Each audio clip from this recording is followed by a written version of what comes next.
سکتا تو پھر تم نے جو کیا اب تم تو بھگتو گے بھائی. میں تو ٹاپ اینڈ تک جاؤں گا, ٹھیک ہے نا, پھانسی لگا دو تب بھی جاؤں گا, ٹاپ اینڈ تک جاؤں گا, اپنے لوگوں کا دفاع کروں گا انشاءاللہ. اللہ نے چاہا تو NA-48 کی ساری عوام کو ان کا جو مینڈیٹ ہے وہ دلواؤں گا. کورٹ سے بھی انصاف کی توقع ہے کیونکہ اب وزن کورٹ پہ بھی آ گئے. راجہ سلطان سکندر صاحب سے بھی ہیں کہ آپ راجہ بھی ہیں, سلطان بھی ہیں اور سکندر بھی ہیں, کوئی ایک کام تو ان میں سے کر دیں کیونکہ آپ کا نامزد کیا ہوا RO تھا.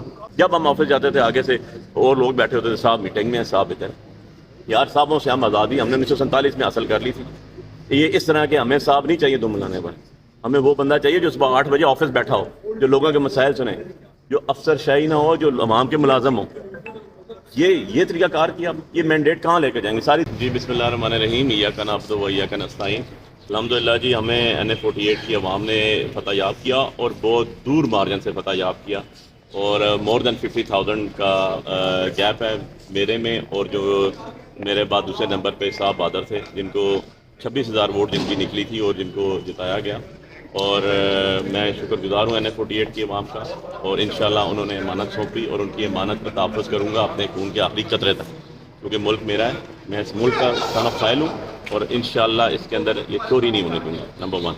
نمبر 2 چیز, میری الیکشن کمیشن آف پاکستان راجہ سلطان سکندر صاحب سے بھی ہیں کہ آپ راجہ بھی ہیں, سلطان بھی ہیں اور سکندر بھی ہیں, کوئی ایک کام تو ان میں سے کر دیں کیونکہ آپ کا نامزد کیا ہوا RO تھا اور الحمدللہ وہ بھی بیوروکریٹ ہیں ایک, اور کم سے کم رولز اور بائی لاز ان کو آنے چاہیے CSP آفیسر سے, اور اگر رولز اینڈ بائی لاز انہوں نے فالو نہیں کیے ہمیں اندر ہی نہیں جانے دیا. ہمارے بلائے بغیر ہماری جو کمپریہنسو وکٹری تھی جو ہم اناؤنس ہو چکی تھی, ہمارے پاس فارمز آ چکے تھے, رزلٹ آ چکے, سارے پولنگ ایجنٹس آ چکے, ہمارے مخالف ہار کے گھر چلے گئے, اور آپ نے اندر بیٹھ کے صبح کے ٹائم جو ہے اس کو چینج کیا. کیسے کیا ذرا لاؤ بتا دیں مجھے, اور اگر انہوں نے ایسے کیا تو جناب ان کے خلاف انکوائری ڈپارٹمنٹل ہونی چاہیے. انٹیریئر سیکرٹری صاحب سے بھی گزارش ہے, جناب آپ اسلام آباد ایڈ کر رہے ہیں, آپ کا ایک افسر ہے یہ جو کرپشن میں انوالو ہے, چاہے وہ کرپشن جو ہے وہ اس قسم کی لیگیلٹی میں ہو یا مورل ایتھکس میں ہو, he is responsible for it and he is answerable to this public because public exchequer سے وہ پیسے لیتے ہیں.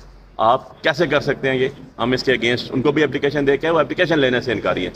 ہم نے اس کا RNI میں سبمٹ کروائی کیونکہ وہ اپنا آفس چھوڑ کے وہ DC آفس میں جا کے بیٹھ کے, کیونکہ وہی ان کا آفس ہے, ان ڈبل پاورز یوز کرتے ہیں وہ اور بادشاہ.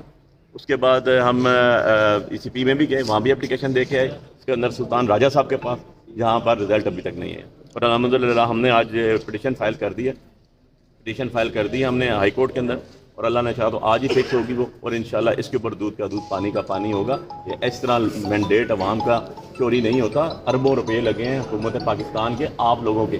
اگر اربوں روپے لگا کے اس طرح کے الیکشن چاہیے تھے تو کرانے کی کیا ضرورت تھی؟ انہی لوٹوں کو, انہی پگوڑوں کو, انہی چوروں کو لا کے بٹھا دینا تھا آپ نے. کس لیے یہ سارا پروسیس کیا؟ کیا مقصد تھا یار؟ پاکستان ہمارا ملک ہے, کچھ تو خدا کا خوف کریں. ECP صاحب آپ کچھ تو یہ ROs کو دیکھیں کہ انہوں نے کیا کیا ہے. ہم تو ڈے فرسٹ سے یہ کہہ رہے تھے کہ یہ RO صحیح نہیں ہے, یہ RO صحیح نہیں ہے. جو یس سر کرتے ہیں وہ RO بھی نہیں ہو سکتا, افسر بھی نہیں ہو سکتا, ٹھیک ہے نا. وہ آپ کا ملک کا اوتھ لے کر آئے ہوئے ہیں, آپ لوگ بیٹھے ہیں, اس دھرتی کے ساتھ پیار ہے ہمیں, ہماری ماں کی جگہ یہ, ہم اس کو سمجھتے ہیں کہ یہ ہمارا شناخت ہے, ہمارے لیے سب کچھ یہی ہے یار.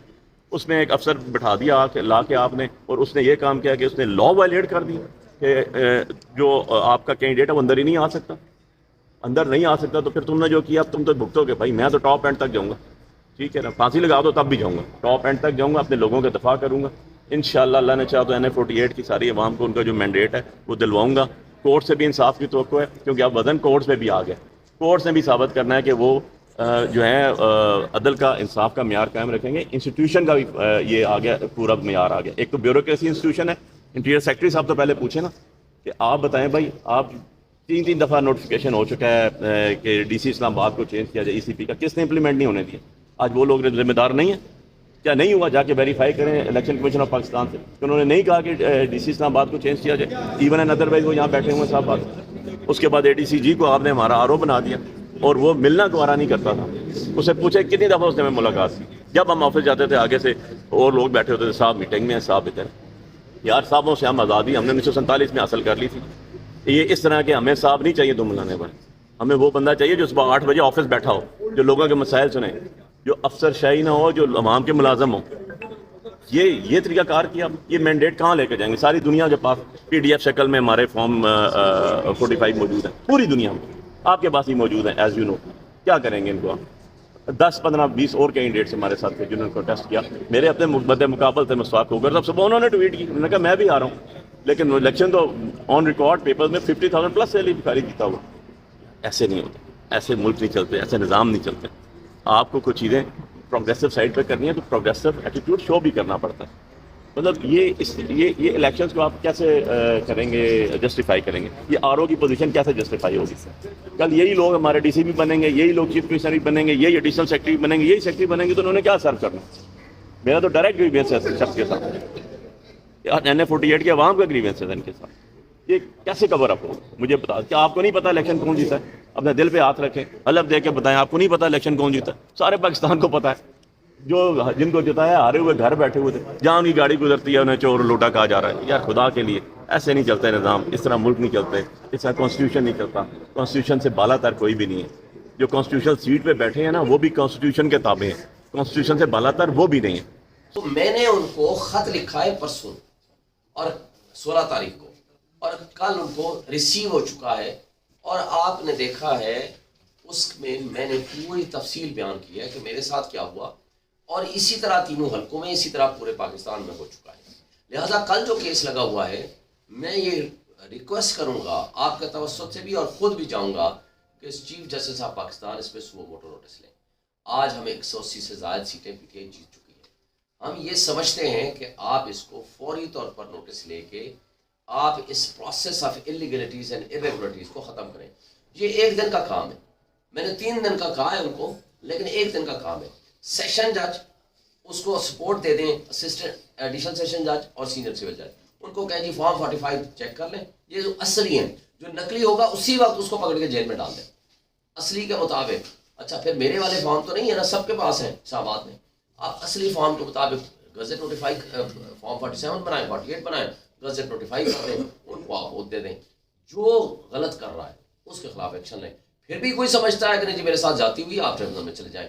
مگر اس طرح کا فراڈ عوام کے ساتھ نہ پاکستانی قبول کریں گے, نہ کوئی دنیا قبول کرے گی. آج پوری انٹرنیشنل ورلڈ بول چکی ہے اور بول رہی ہے جو کچھ ہو رہا ہے یہ انتہائی زیادتی ہے. آج ذمہ داری چیف جسٹس آف پاکستان پہ ڈبل ٹرپل ہو چکی ہے. قوم آپ کی طرف دیکھ رہی ہے. اگر اس عوامی انقلاب کا راستہ روکنے کی کوشش کی گئی تو میرا خیال ہے خونی انقلاب آئے گا, اور اس کا نقصان تمام ان شخصیات کو بھی ہوگا, ان اداروں کو بھی ہوگا, ان لوگوں کو بھی ہوگا. اور یہ جو ڈاکہ زنی کر کے سرے عام خوشیاں منا رہے ہیں, میں ان سے پوچھتا ہوں کہ آپ کو شرم و حیا اور غیرت آپ نے ختم کر دی ہے. تمام پولنگ ایجنٹ سے آپ پوچھ لیں. آج میں ہو کر آئے ہوں اپنے حلقے کے, ہر گلی محلے ہر پولنگ اسٹیشن پہ الحمدللہ ہم جیتے ہیں. ان کے اپنے پولنگ ایجنٹس ہمیں مبارکباد دینے آتے ہیں, ان کے اپنے لوگ. مجھے بتائیں کس منہ سے آپ وہاں گزریں گے, کسی شادی پہ, کسی غمی پہ, کسی ایریا میں جہاں سے گزریں گے, پہلے لوگ اگر چور کا نعرہ لگاتے تھے اب ڈاکو کا نعرہ لگائیں گے. اس ڈاکہ زنی پہ اگر آپ خوش ہیں تو افسوس کی بات ہے, آپ پبلک کو, عوام کو, اپنے ویل وشر کو اور اپنے لوگوں کو آپ پیغام کیا دینا چاہتے ہیں؟ یعنی ڈاکہ زنی جائز ہے. آپ یعنی جو لیڈر ہوتا ہے اس کو پبلک فالو کرتی ہے. پبلک آپ کے بھی فالوور ہیں, ہمارے بھی فالوور ہیں. میجارٹی آج عمران خان کے فالوورز ہیں, لیکن آپ کے جو فالوورز ہیں ان کو آپ سکھا رہے ہو کہ چوری بھی جائز ہے, ان کو سکھا رہے ہو ڈکیتی بھی جائز ہے, ان کو آپ سکھا رہے ہو کہ عوام کے مینڈیٹ پہ ڈاکہ ڈالنا اور اس پہ دھمار ڈالنا وہ جائز ہے, ان کو سکھا رہے ہو کہ بغیرتی کے ساتھ زندگی گزارنا وہ جائز ہے. آپ ان کو سکھا رہے ہو کہ ہم اگر نسلیں تو آج ہیں, اقتدار کل ختم ہو جائے گا, لیکن بغیرتی کے ساتھ حاصل کیے جانے والا اقتدار وہ قابل قبول بھی ہے, وہ جائز بھی ہے. اور آپ اپنی اگلی نسلوں کو, اپنے فالوورز کو اس غلط راستے پہ ڈال رہے ہو جو نہ آپ کے لیے سوٹیبل ہے, نہ ملک کے لیے سوٹیبل ہے, نہ قوم کے لیے سوٹیبل ہے. چیف جسٹس صاحب نے فرمایا تھا کہ کاش کے لوگ سچ بولنا شروع کریں. میں ان سے کہتا ہوں کہ آج وقت ہے, وہ سچ اگر کسی نے بولنا ہے اس کو پروٹیکشن دیں, اس سچ بولنے والے کو بلائیں عدالت میں, اس سے ثبوت لیں, اور اس سچ کے بدلے میں اس کو عبرت کا نشان نہ بنائیں, اس کو اپریسیٹ کریں کہ کوئی تو سچ بولا, کوئی تو اٹھا. تو صرف وہ واحد تھوڑا ہے, پوری دنیا بول اٹھی ہے. آج سارے لوگ بول اٹھے ہیں, وہ ساری سیاسی جماعتیں جو اس فراڈ اور ڈکیتی کا حصہ نہیں ہے وہ سب بول رہے ہیں.